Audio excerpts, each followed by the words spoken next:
Buenas tardes a todos. Muchas gracias por asistir a este encuentro. Hoy vamos a hablar sobre un tema que considero muy importante y es trauma de aorta abdominal, especialmente en nuestro país. Ahorita que veníamos en el carro metidos todos de distintas maneras, muy fácilmente habríamos podido ser uno de estos casos de trauma. Entonces, pues nada, comencemos. Algunos artículos que revisé que me parecieron bastante importantes y pues se los recomiendo. Y bueno, básicamente, importante entender que este tipo de trauma está claramente asociado a más lesiones, es decir, no solo es una lesión vascular, sino que también en muchas ocasiones lesionamos órganos y demás que están a continuidad de estos espacios. Por eso es que es muy importante para la sobrevida de los pacientes que hagamos un temprano transporte de los pacientes, un reconocimiento de qué es lo que está pasando y una intervención temprana. Entonces, por eso es que debemos conocerlo de manera temprana. Hablando un poco sobre conocer, pues tenemos que entender un poco qué es lo que vamos a hacer en estas intervenciones y básicamente la aorta abdominal continúa desde la aorta torácica, pasa por el hiato a nivel del T12 y entonces empezamos a hablar de la aorta abdominal. Importante, algunos reparos anatómicos básicos. Hacia anterior tenemos 3 divisiones de la aorta. En principio tronco cefálico en T12, celíaco, perdón, arteria mesentérica superior L1 e inferior L3. Después tenemos las laterales que vienen de a pares, entonces las suprarrenales, las renales y las gonadales. Y tenemos las posterolaterales, que van a ser las arterias crónicas posteriores, y las lumbares, que vienen de a 4, o sea, 2 grupos. Listo. Entonces, aquí un poco para verlo de manera más gráfica, lo que les mencionaba. A T2 empieza a salir el tronco celíaco, L1, pues arteria mesentérica superior, sucesivamente, como para que lo revisen. Más adelante, pues, voy a compartir la presentación para que se pueda revisar más adelante. Importantísimo, la aorta abdominal tiene un recorrido retroperitoneal que nos va también a indicar algunos signos clínicos que vamos a evidenciar en nuestros pacientes cuando lleguen pues, al hospital. Cuando hablamos de epidemiología de este tipo de lesiones, se hizo un estudio entre el 2012 y el 2014 en Estados Unidos. Más o menos 7 millones de los pacientes que ellos tomaron, el 2.75% presentaban trauma vascular y de esa cantidad del 2.75%, el 21% eran herida de aorta abdominal, que me parece bastante importante, es considerable. Y cuando hablamos de la epidemiología hay que entender los mecanismos por los cuales suceden estas lesiones. Por un lado está el penetrante, que es el que más se cubre en este tipo de lesión, y el cerrado, que es distinto con la lesión y con trauma aórtico torácico, que es distinto. En el penetrante principalmente vamos a encontrar todo lo que es por arma cortopunzante y pues herida de bala, y en el cerrado cosas como traumas en carro y demás. Entonces, hablando de esos mecanismos de trauma, ¿cómo funciona? El penetrante es una herida directa, y las heridas directas normalmente suceden sobre, como su nombre lo dice, la vasculatura per se. Sucede cuando tenemos una fuerza de impacto no tan alta. Por el contrario, cuando tenemos una fuerza de impacto bastante alta, nos vamos a encontrar con unas lesiones que se producen por una onda de choque y una cavitación transitoria. ¿Qué es eso? Básicamente, cuando digamos que entra la bala en mi paciente, cuando va pasando por las estructuras, libera una onda de energía cinética que va a alterar las estructuras que están alrededor de la energía y altera la vasculatura. Y la cavitación transitoria es algo muy similar, sino que básicamente es cuando entra el artefacto al cuerpo, se crea una especie de burbuja que en un momento, digamos que se revienta, libera energía y esto también va a generar, pues, el trauma. Y vamos a presentar, digamos que en ese cuadro, trombosis y hemorragia en estos pacientes. Entonces, en el cerrado, eso era en el penetrante. En el cerrado, básicamente, tenemos una desaceleración rápida. Como si viniéramos acá en el carro yendo súper rápido de la nada, nos tenemos contra el poste, fácilmente podríamos tener este mecanismo. O, digamos que ahorita me lanzo aquí, y caigo, eso es desaceleración. ¿Listo? Y normalmente lo que sucede en este mecanismo es que hay un desgarro de la íntima, digamos que la estructura vascular, de la capa íntima, que es lo que me presenta el cuadro. Después del aplastamiento anteroposterior, cuando vamos, por ejemplo, también en un carro, tengo la fuerza o la barrera de timón y también la fuerza con la que me estrello, y eso vendría siendo un aplastamiento anteroposterior. Y finalmente está la laceración vascular permanente. Normalmente sucede cuando tenemos fracturas pélvicas y demás que alteran la vasculatura que está alrededor. La presentación clínica en realidad es bastante extensa, tenemos múltiples formas en las que lo vamos a evidenciar porque tenemos múltiples estructuras en las que se pueden afectar. Depende del vaso lesionado, el tamaño y el tipo de la lesión, en dónde está ubicada, qué lesiones están asociadas, como habíamos mencionado, y el tiempo de evolución. Es lo mismo que me llegue ya el paciente, a que me llegue 1 hora, 2 horas. Entonces no es específico, sí que la mayoría van a presentar dolor. Vamos a tener signos de hemorragia o de, digamos que, alteración hemodinámica, que van a ser hipotensión, taquicardia, diaforesis, y podemos tener también distensión abdominal como signo de hemoperitoneo. Entonces aquí les traigo 2 signos clínicos, no sé si alguno sabe cómo se llaman, que nos podrían estar indicando que algo está mal en el paciente. Aquí tenemos un paciente de cúbito supino. Básicamente estamos viendo la cara lateral del abdomen, como flancos. El de la izquierda es el del cinturón. Sí. También se ve pancreatitis esto. Creo que ese es el Sí. Turner. Sí. Grey Turner. Y es un signo de sangrado retroperitoniano. Entonces, pues nos podría llegar con esto. También el de Colen, que podemos presentar, que es alrededor de la cicatriz umbilical. Y el cinturón, pues también bastante característico del trauma cuando venía pues, el paciente del carro y demás. Y muchas veces dicen que cuando se presenta este signo y lo evidenciamos, la sobrevida del paciente es muy baja. Así. Cuando hay desaceleración, ¿dónde se rompe la otra? ¿Qué parte se junta la otra? Justo después del isómero. ¿Después de qué? Justo después del isómero. ¿Dónde está? Sobre el Ligamento arterioso. es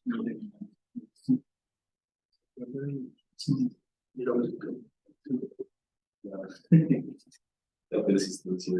listo. Si la parte más fija de la otra.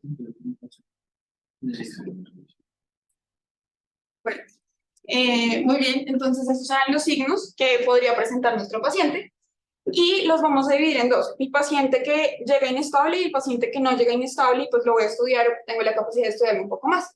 El paciente que está inestable, primero, normalmente lo que dicen es ábrelo, vea qué es lo que está mal y haga una cosa que se llama control de daños, que ya vamos a hablar un poco más. Y en el paciente estable, tome un momento, tome una imagen y ya vamos a revisar qué es lo que tiene. ¿Qué pasa? ¿Se acuerdan que dijimos que era retroperitoneal? Normalmente dicen que cuando presentamos estos signos y demás, podríamos llegar a intentar ver por una comunicación entre retroperitoneo y retroperitoneo algún tipo de lesión o de, digamos que sangre en este espacio, pero no es muy común. Lo describí ahorita, entonces se los puse. Y les dejo un video por si después lo quieren revisar sobre algunas cosas del FAST. ¿Qué es FAST? ¿Quién sabe qué es FAST? Eso es. Focus Assessment Ultrasonography. No vayan a decir FAST es rápido, ¿no? Y se supone que, o sea, no me acuerdo qué es la palabra, pero será trauma, pero sé que la cambié. Entonces el FAST sirve para evaluar si hay o no hemoperitoneo en pacientes inestables con COVID. Pacientes estables ya hacen una mejoría. Y el FAST también sirve para trauma abierto de región precordial y la trauma cerrada.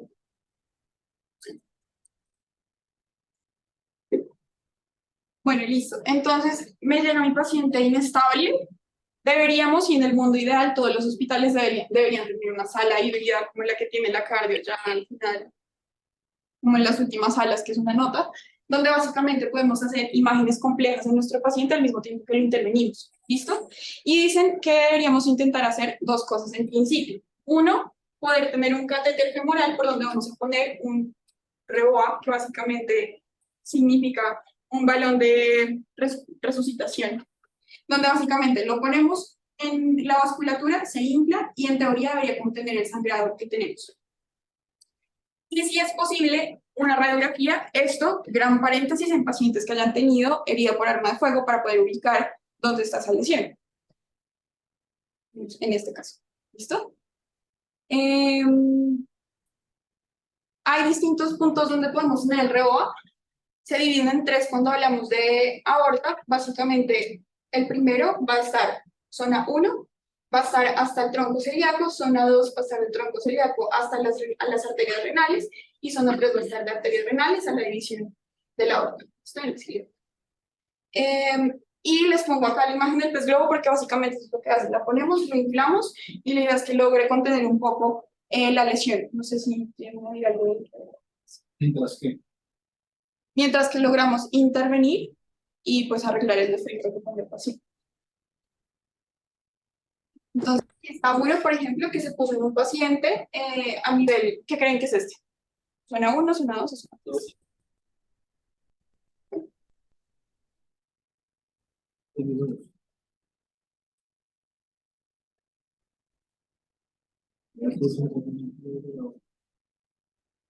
Sí, sí, sí.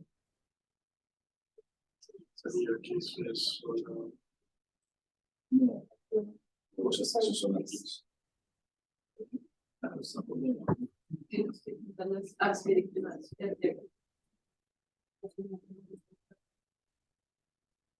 Listo.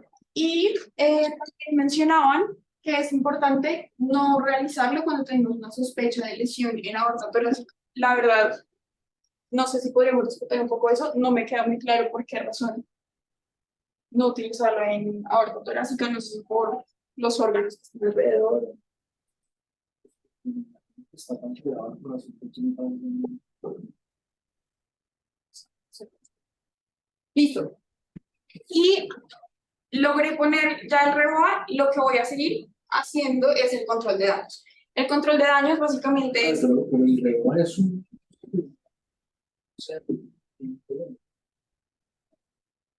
Paciente inestable se opera, paciente estable se hace un- y el paciente inestable se opera porque todavía no está como protocolizado cómo es el momento de eso. Sí, No hay experiencia en eso.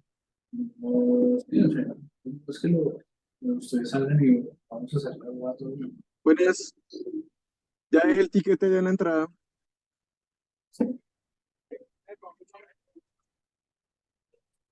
sí, silencio. Sí, Pero creo que él está tratando de decir que no puede entrarlo. es silenciado. No, pero sí pueden entrar. Pero sí, no sé, porque es- ¿Algo, algo? Sí, sí, quiere silencio, pero yo no puedo decir.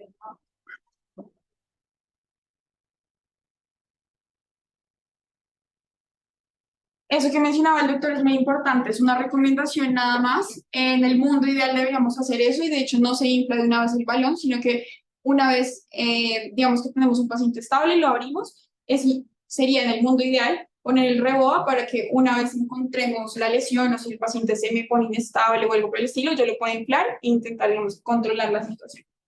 Entonces, en el control de daños lo que queremos es contener la hemorragia, limitar la contaminación y mantener la perfusión hacia órganos vitales.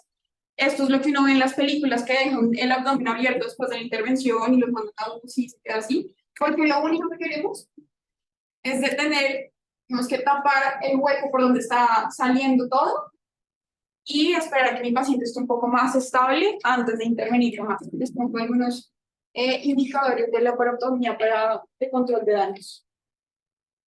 Listo.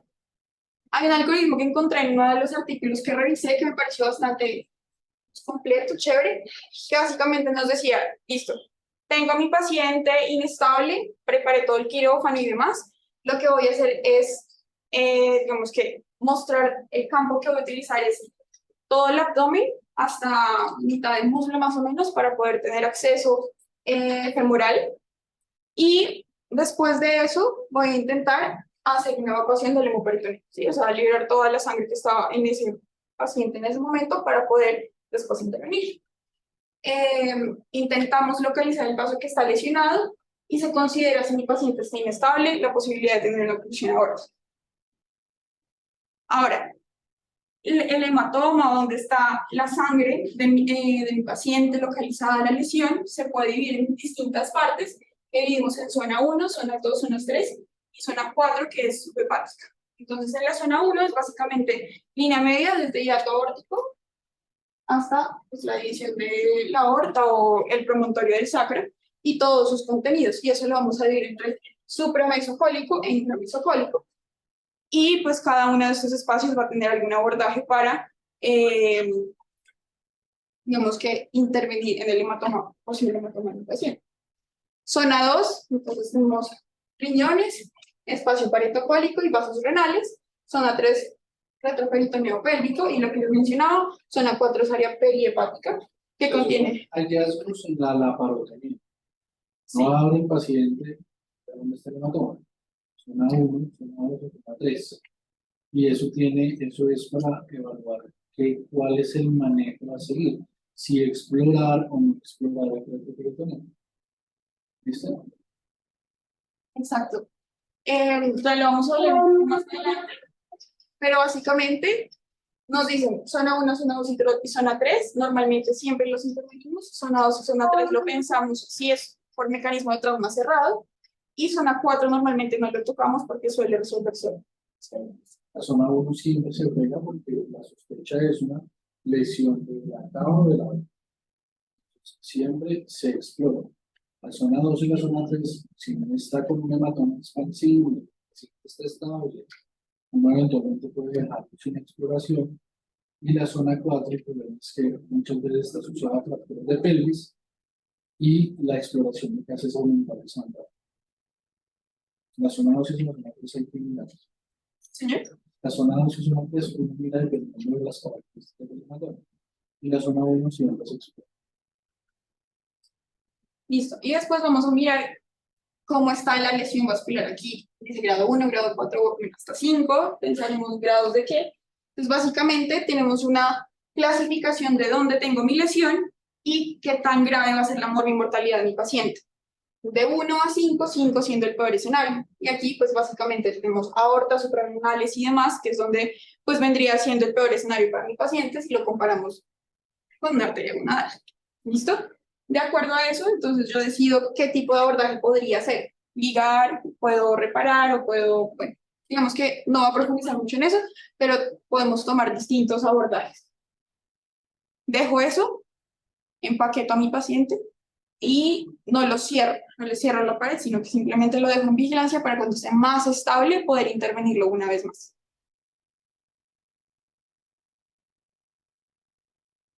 Listo. Eso en el paciente que está inestable. Ahora, en el paciente estable, cuando tengo el tiempo de, bueno, ¿cuál es la imagen que le quiero hacer? ¿Cómo lo quiero estudiar? Lo que nos recomiendan actualmente la evidencia es que hagamos una angiotomografía computarizada, que tiene algunas ventajas y algunas desventajas, versus la aortografía, que era lo que se hacía anteriormente. En la angiotomografía computarizada tenemos la capacidad de ver la extravasación del líquido y del contraste que se le ponga al paciente, y se sirve mucho para seguimiento. Lo utilizamos de manera principal en seguimiento. ¿Qué pasa?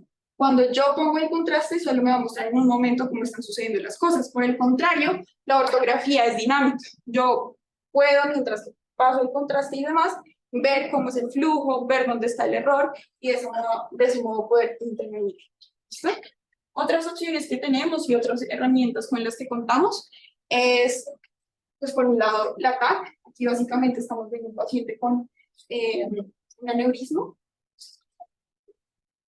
Y la otra opción va a ser una ultrasonografía intravascular, la que aquí se ve una disección, tiene una altísima sensibilidad, tiene más sensibilidad que los otros estudios que les he mostrado en trauma vascular, ¿listo? Pero el que se recomienda, una vez más, es la angiotomografía computarizada, ¿listo? Listo, y en estos pacientes, pues, ¿qué es lo que vamos a hacer? Una vez más, número 1, ponemos accesos intravenosos, vamos a monitorizar a nuestro paciente y después vamos a hacer algo que se llama terapia antiimpulso. Lo que queremos es, digamos que, reducir esa fuerza con la que estamos causando impacto en el endotelio vascular de mi paciente. Entonces, ¿qué es lo que utilizo? Beta bloqueadores. ¿Para qué? Tener en un ideal una sistólica menor a 100 milímetros de mercurio y una frecuencia cardíaca menor a 100 latidos por minuto.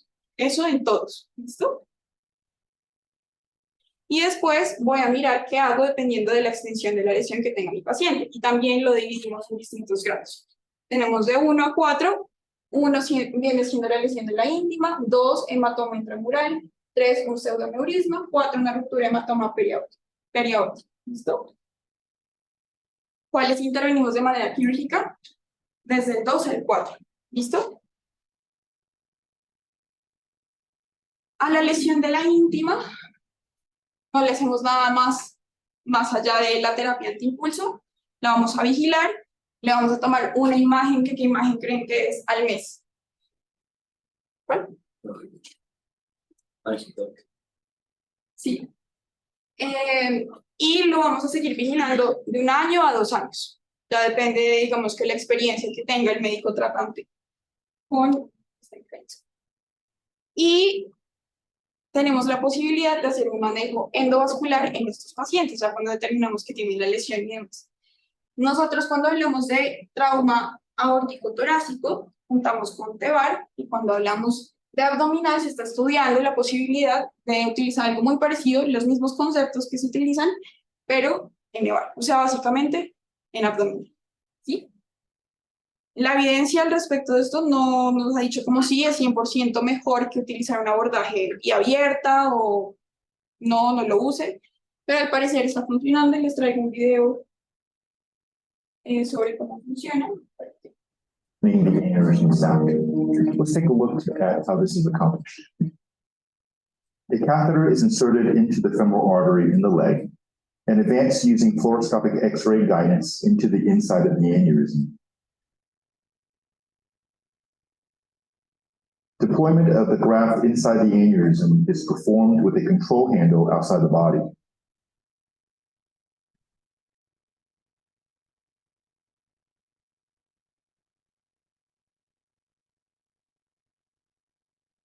The graft is then adjusted and positioned so that it completely covers the aneurysm, but does not cover the arteries that supplies blood to the kidney arteries.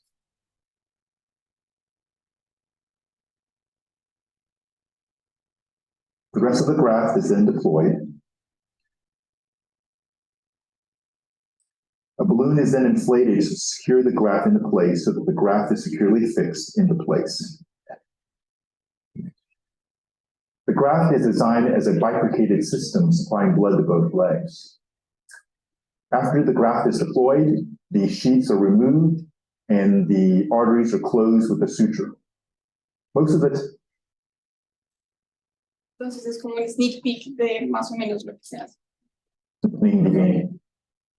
Listo. Y también encontré la posibilidad, pues obviamente, de hacerlo de manera abierta. ¿Qué es lo que hacemos?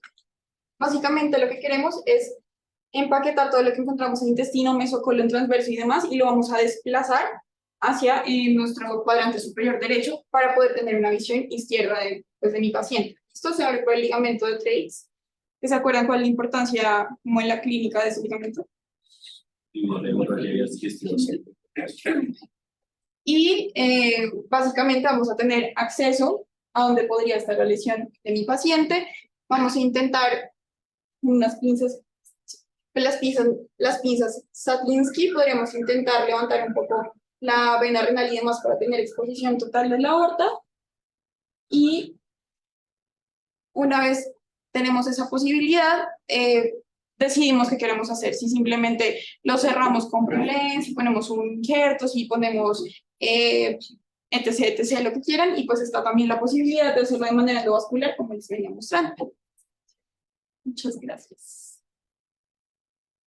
Gracias. Creo que estaba preocupado, doctor Barrera, no sé si tiene pregunta.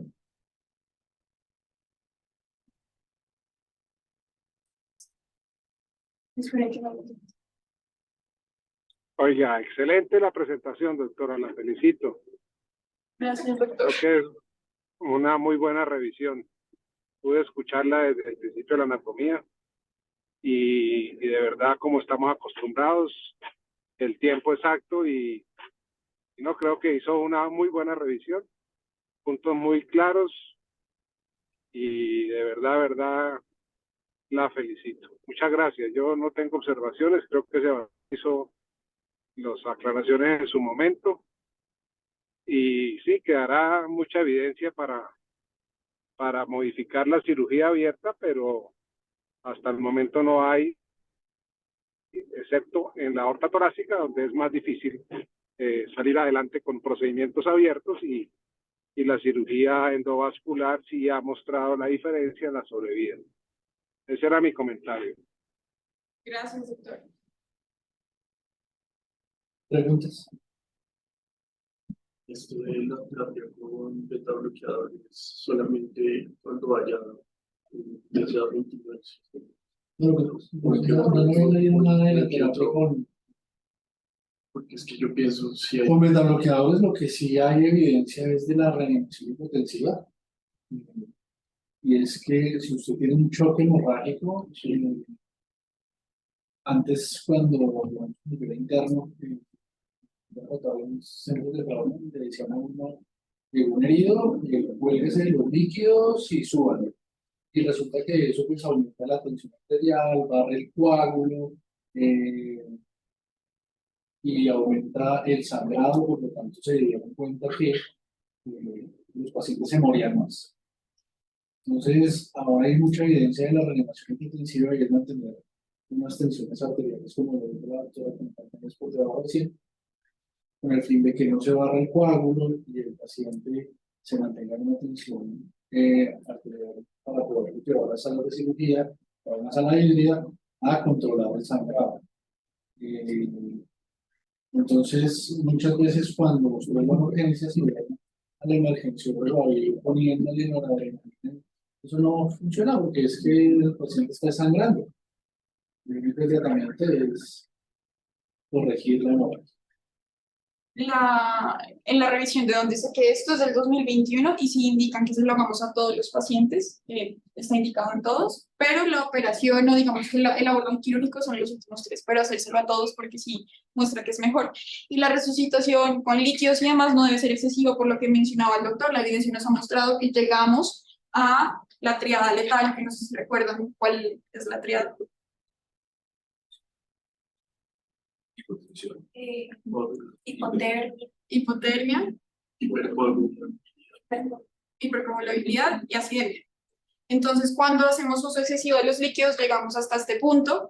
También importante siempre ponerlos calientes, es lo que muestra la evidencia. Entonces, nos dicen como limítese un poco con el uso de los líquidos y más bien intente hacer uso de esta terapia de impulso. Entonces, ahí en la cardio, el doctor Camargo nos decía que el uso impulsivo de la metalol es para disminuir pues, el DPT, o sea, que no le pegue tan duro la sangre, que a diferencia de los canceropatías. Sí. Pero digamos que el tratamiento para que ustedes se queden no es estar ahí. El tratamiento es llevarlo a corrección. Pues entramado. En la aneurisma roto, ¿sí? Y yo tengo una pregunta. Usted decía que generalmente, pues aquí no se calcula el reo, ¿cómo se calcula el próximo? En cirugía, ¿No? clampeo. En cirugía y se clampea. Y usualmente los pacientes con trauma de aorta que llegan vivos al hospital tienen está contenido el sangrado por el recto. Y los que no están contenidos se mueren en el sitio del impacto.